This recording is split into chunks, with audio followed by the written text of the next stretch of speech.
What's going on, everybody? It's GameUnboxingReviews here, and welcome back to another LEGO Marvel Superheroes 2 news update. So today's video, I've got new details on the character creator, 2 new sections of Chronopolis have been confirmed, and also 2 new characters. So without further ado, let's get to it.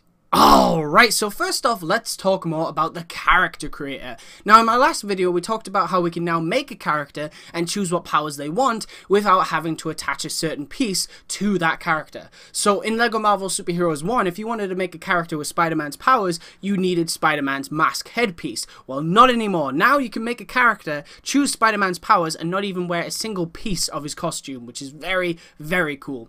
And thanks to Stephen Sharples, who's the game director at TT Games, and a Twitter user named ArtworksMRC, we now know even more about the character creator. So the new character creator will feature capes, allow you to assign abilities to specific buttons on your controller, and you can even change the color of certain things, such as Spider-Man's webbing if you want Spider-Man's powers. Plus, some of the abilities that we do now know of are apparently flight, super speed, and super jumping. So already this character creator sounds amazing. Steven has even said you can seriously make your character overpowered with all the powers available. Now, I'm not sure of the specifics right now, but I'm most excited about being able to assign abilities to specific buttons on your controller, because I guess that would mean that when I press square I can shoot a web, when I press circle I'm going to shoot a missile, and when I press X I can start flying in the air, something like that. If you can make them seriously overpowered, you must be able to add a lot to your character, and that just sounds amazing. I mean, with LEGO Marvel Superheroes 1 and LEGO Avengers and, you know, all the character creators in the other LEGO games, I've always enjoyed making characters, and, you know, you can make a fair decent amount of cool stuff with it. This time around, I really think we're going to be able to make so much, and I just can't wait to start playing around with this because it just sounds amazing. Next up, we now know of 2 new characters that will appear in LEGO Marvel Superheroes 2, and first up is Spider-Man from Spider-Man Homecoming. Yes, this suit is finally confirmed. This is awesome news for me personally, because Spider-Man Homecoming is easily my most anticipated movie of the year, and I can't wait to see it, and now I can't wait to play as this version of Spidey in this game. It'll be interesting to see if he'll have any of the gadgets that we've seen from the trailers of the movie as well, because there's some really cool stuff in there. Obviously, we already know that Spider-Man 2099 can use his web wings, so that is definitely a possibility. The spider drone, I think, could be used to fly through small areas like vents and stuff like that, and the spider signal could be used to light up dark areas.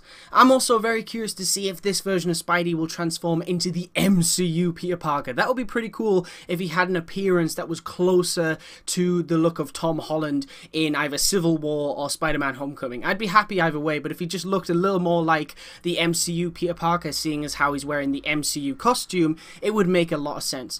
And maybe we'll see more Homecoming versions of characters as well. Personally, I'd love to see all of them, the Shocker, Vulture, and Iron Man as well, because they would be really great additions to the game. Now, the second character that has been confirmed is Princess Ravonna, also known as Kang the Conqueror's wife. Yes, that's right, Kang's wife will also appear in the main story. No word on what role she will play just yet, but if you watch Avengers Earth's Mightiest Heroes, the cartoon, you might get a rough idea of why Kang might be doing the things he's doing in this story. Or not, it could be completely different, but that's an interesting storyline in that show, and it could be similar. But of course, we will just have to wait and see. And last but most certainly not least, the final thing we need to talk about is, of course, 2 new confirmed Chronopolis locations. So first up, we have Asgard. Now, personally, I think it's great to see Asgard making a return in this game, because I absolutely love the hub world in LEGO Marvel's Avengers, and it'll be interesting to see just how different it looks in this game, especially with Thor Ragnarok coming out this year. I can see there being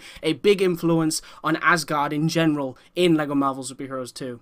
Lastly is a location that so many people have been hoping for, and it is, of course, the noir version of New York City. That's right, guys, it is finally confirmed we will be able to visit the noir version of New York City in the Chronopolis Open Hub World, and this is fantastic news because I absolutely love the noir side of the Marvel Universe, and I love how not only do we get to play as noir Spider-Man, but we also get to explore his New York City, and that is just going to be so cool, especially if random crimes make a return, because it would be great to play as that version of Spidey and take on 1930s gangsters. Or even better, maybe they could add a Noir Hammerhead, Vulture, and Goblin. Now that would be awesome. And also, one thing that I want to mention is, in the comic book, Spider-Man Noir used a pistol, but he eventually stopped using it. And there's also comic covers of him holding a Tommy gun, and he even used both his pistol and 2 Tommy guns in the Marvel Superhero Squad online game. So it'll be interesting to see whether they give him guns or not in LEGO Marvel Superheroes 2. Personally, for me, I'll be happy either way. They could give him guns, they could just give him his web shooters, I'll be happy because I'm just so glad this version of Spidey's in the game. And personally, I would love to see all the spiders, symbiotes, etc. get transformations in this game. I mean, it would be so cool if Noir Spidey can actually turn into a 1930s Peter Parker. That would be amazing. Alright guys, so before we wrap up this video, I've just got one more important thing to tell you all. So next week is E3 2017. In celebration of this, Warner Brothers will be streaming live and showcasing LEGO Marvel Superheroes 2. Now then, the great thing about all of this is that the game will be showcased every day from June 13th all the way up to June 15th, and anyone can watch it. So this is brilliant news because of course we're going to get lots of coverage on LEGO Marvel Superheroes 2 at E3. And if you'd like the link to this stream, it will be in the description of this video. So for the times and days, on day 1, which is June 13th at 9:15 PM, that is when it starts, and it ends at 9:35 PM GST. On day 2, which is June 13th, it starts at 7:45 PM and ends at 8:05 PM GST. And on the final day, which is of course June 15th, 7:45 PM is when the stream starts, and 8:05 PM GST is when it ends. Anyway guys, I want to thank you very much for watching. Stay tuned for lots more videos real soon, and as always, please remember to like, comment, and subscribe.